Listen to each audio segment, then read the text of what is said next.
welcome to another deep dive. Hi there. Today, we're shifting gears a little bit. We're going to immerse ourselves in the world of crime fiction. Specifically, we're looking closely at a book it's generated quite a bit of conversation lately. Nightshade by Michael Connelly. Ah, Connelly, a master of the genre for sure. Definitely. And our source material, the guide for this discussion, is a really detailed review from Page Turner Insights. Right. So our mission today, our goal for this deep dive, is to really unpack the most important nuggets, the key insights from that review. Yeah, figure out what makes this book tick, according to the source anyway. Exactly what makes it stand out. We want to give you the essential takeaway, the core appeal, but crucially, without giving away any spoilers. No spoilers. That's the promise. We're just extracting those key elements the review highlights so you can decide if, maybe this is your next read. Okay, let's jump right in then. Michael Connelly. When you hear that name, you probably think Harry Bosch, right? Yeah, Bosch is iconic. And his whole style, incredibly detailed, kind of gritty, very intelligent police procedurals. Right. Stories focusing heavily on the methodical work, the investigation itself. That attention to procedural detail is absolutely his signature, isn't it? It really is. And the reviewer points out that Nightshade definitely has that classic Connelly feel. You get that sense of realism, that deep dive into how police actually work. But what the review found particularly interesting, it seems, is how Connelly uses this book to bring in something fresh.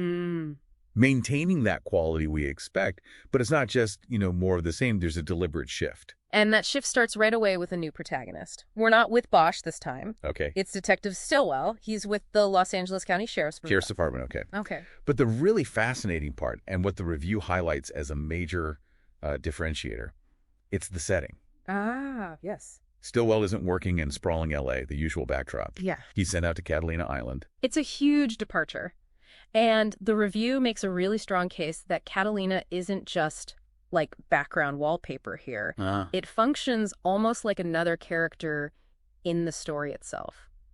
It's described as, this distinct, pretty isolated community. Okay, so you've got a detective who's probably used to big city anonymity, right? Exactly. Suddenly dropped into a place where, presumably everyone knows everyone else, or thinks they do. Precisely.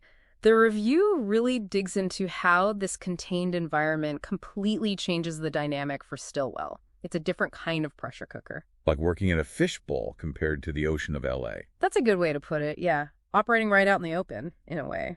And I imagine that pressure must really ramp up the tension, especially when, as the review mentions, his initial job there seems pretty minor. Something about poaching. Yeah, it starts in the poaching case. Seems almost routine, maybe? But then it takes a dark turn. What the review emphasizes is how quickly things escalate when a Jane Doe, an unidentified woman, is discovered, found in the harbor. And that discovery, that's what really kicks off the central mystery of the book. Right. So, new detective, isolated island setting, start small, but boom, suddenly it's a major investigation. Exactly. Much bigger, much more sinister. So what does the review say about how Connelly actually uses that island setting? How does it shape the mystery itself? Well, the reviewer found it really compelling how Connelly leverages the island's nature.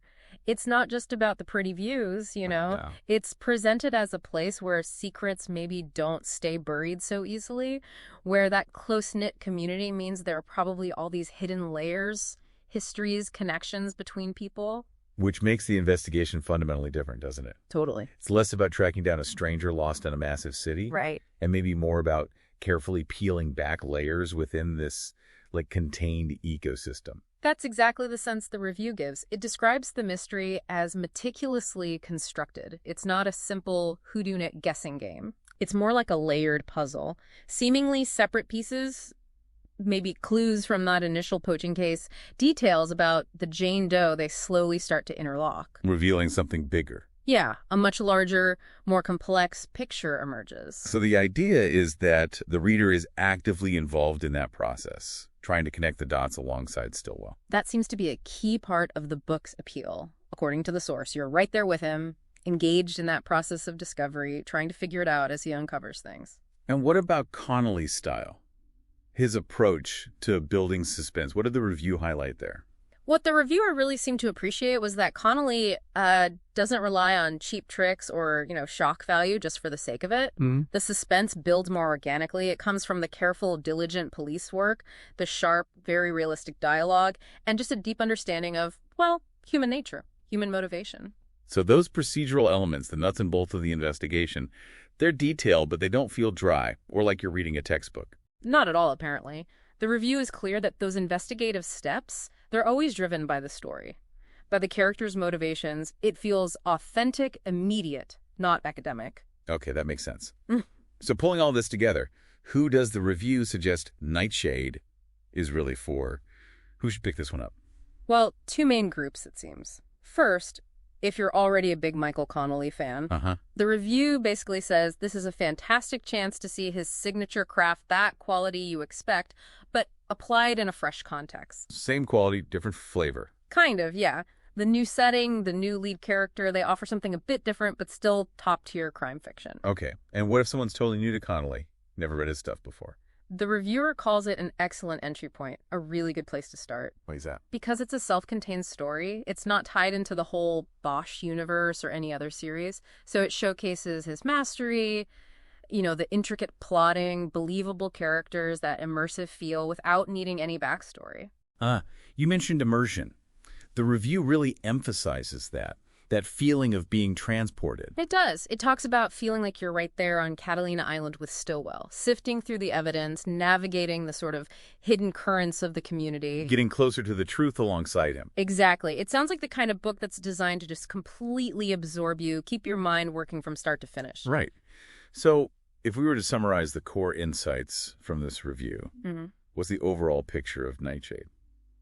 It's painted as gripping, definitely atmospheric, and a very intelligently crafted crime novel. It's got that compelling premise, the intriguing new setting on Catalina Island. And it features that kind of intricate, realistic mystery that, let's face it, Connolly is famous for. Absolutely. And based on what this review says, it sounds like a read that really delivers. It keeps you guessing, keeps you entertained.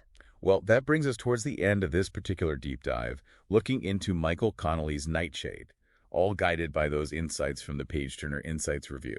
We've tried to pull out the key elements, its appeal, what makes it work, without ruining any surprises. Definitely no spoilers. So as you're thinking about all this, here's maybe a little something to chew on, a final thought. Okay.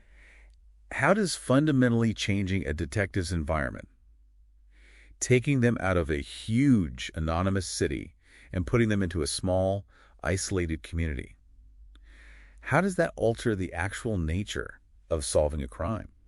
Interesting question. Yeah, think about the unique challenges that might pop up, but also maybe the unexpected opportunities that arise in a setting like that, where everyone knows each other or thinks they do. And maybe what different kinds of secrets might surface there compared to the big city. Exactly.